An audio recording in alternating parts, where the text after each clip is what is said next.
I think the next thing that we kind of wanted to touch on was about film distribution and your experience working with distribution of those films, either on your own projects or with like Larry Cohen's films. Like, what has your experience been like for distributing your films? That is the toughest part of the business for everybody, but especially for indies, because the problem with distribution is getting paid, basically. So the way it works is if you have a distributor and they buyers, either foreign buyers or domestic buyers buy it, they get the money. And they'll take their expenses and they'll dole it out to you as slowly as possible. And often you have to get, forensic accounting or whatever. That is, unfortunately, in a lot of industries, but especially media, that's the big problem. So, I mean, I actually have a really interesting perspective because I came in to the business in the 80s.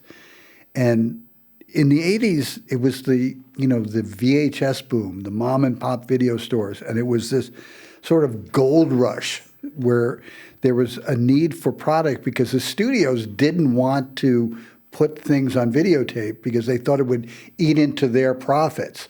So they were late to the party. The studios didn't start making made-for-video movies for probably till the end of the 80s.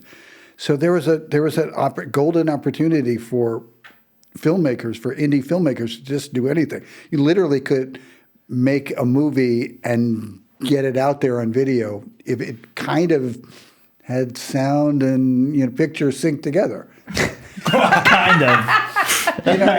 Easy. Mostly. And I always wanted to, unabashedly like genre films. That's the films I grew up with, like cop movies and action adventure and horror and stuff like that. I had no problem. That's really what I wanted to do. And you could definitely sell those. So I started out in, I think Malcolm Gladwell talks about, when opportunity meets 10,000 hours of experience or practice, you can actually do something. So I had been working in the industry. I knew how to make a film, and suddenly there was this opportunity. So we were kind of off to the races. I started in like 85. By 89, I had done 10 or 11 movies. I mean, we were making 2 or 3 movies at a time. And this was, it breaks your heart because that era is so far gone now. But you really could actually do it then. And we were, especially for like foreign sales, you would go to the foreign markets, which is MIFED in Milan or Cannes, and obviously Cannes Film Festival really was the Cannes film market. So you had the top tier festival movies, and then you had like this crazy carpet bazaar of people selling movies. And you could actually do that. That's amazing. Basically sell it on like a promo. You could do like a 3-minute promo and they'd be playing in the hotel suite and people would buy it from all over the world. So those days are really gone. So we were making like 3 movies a year at some point. And like straight to video. Straight to So video. like you were so well suited because you were into making genre films. Right. With shitty rigs galore. Right. Glorious shitty rigs. Right.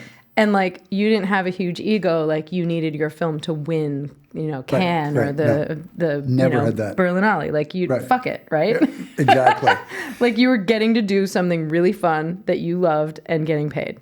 That's When other people were like scratching their way to the top of the red carpet or whatever. And that's exactly right. But in the early 90s was kind of the film festival era. So a lot of the people that started with me, like Hal Hartley and Nick Gomez and whatever, started working on my films, and then they were making their more festival type films, but had learned like kind of street taught on doing my movies, and they were going to Sundance and getting picked up and stuff like that. So that was the early 90s was the film festival era. And now it's impossible to get into Sundance, but then if you had a pretty good movie, you could. And then you might get a distribution deal. So that was the early 90s. And then things just got really tougher. You had to put a name in it. So, I mean, I guess the first movie we put a name, we used to put, Jake LaMotta used to be in my movies. He was in Hangman and Mob War. And I just somehow met Jake LaMotta. And he played a mob boss or he played an arms dealer. And You know, he could sort of act, but he really didn't read the script, so it would be like parrot directing. I'd say the line and he'd say it, and everybody's like, Jake is so great. You know, but he was the first name that we got. And then I think Danny Aiello was in Shock Troop, and we had to pay him $50,000 for a day. But we would shoot, you know, like 8 scenes, and he was sort of in the movie. You know, and then, you know, as the 90s progressed, it was all foreign sales because the studios were making direct-to-video. So we couldn't really compete with that. Oh, they took your niche. Yeah, I mean, because they saw where the money is. So, you know, the majors and the studios would have it's almost like the B movie era where you would have like the B side, you know, so they would do direct-to-video with kind of has-been names. Right, like Little Mermaid 2. Yeah. Like, I feel like there are like a million Disney movies that were like this really famous, very successful Disney movie. The sequel, all only on VHS. Yeah. So, I mean, and that was, you know, but the beauty of VHS is it was a physical format. DVDs, a physical format. So you could, you know, if you sold or you made enough copies and you sold them in Blockbusters, you could account for that. But what destroyed everything was streaming. Mm-hmm. You know, I mean, Snoop Dogg has a great rant, which you can see. I saw that. How the fuck do you get paid? Well, yeah, because now it's all streaming. And if you put a movie on any sort of streaming service of any kind, it'll get torrented within 10 minutes. Mm-hmm. Yeah. So the people that are paying for stuff on iTunes or whatever, you might get some return, but most people are not because the average 11-year-old kid knows how to do that. Mm-hmm. So that really kind of destroyed everything. So I'm speaking from sort of the indie level, but the crisis that we're going through now, and this is, I've been wondering how the economics of the film and TV business work for a long time because, you know, it was another gold rush, but on a big network level to make content because it's this long tail of content, so many streaming services. But the problem is now a lot of them are losing subscribers. The business is in the shitter, and they're not sharing with writers and actors, and of course the poor crew people are at the bottom of now there's nothing going on now. And you know, if you were working as an electric and now you're off for 4 months, that's how do you survive that? So how is the industry going to shake out?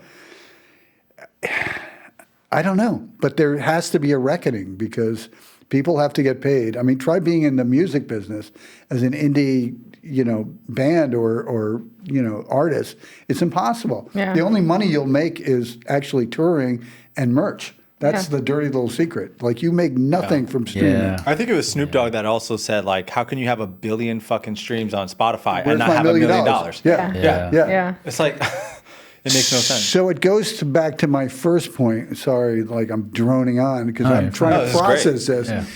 Who gets the money, actual money, is the person that determines whether the artist will get it.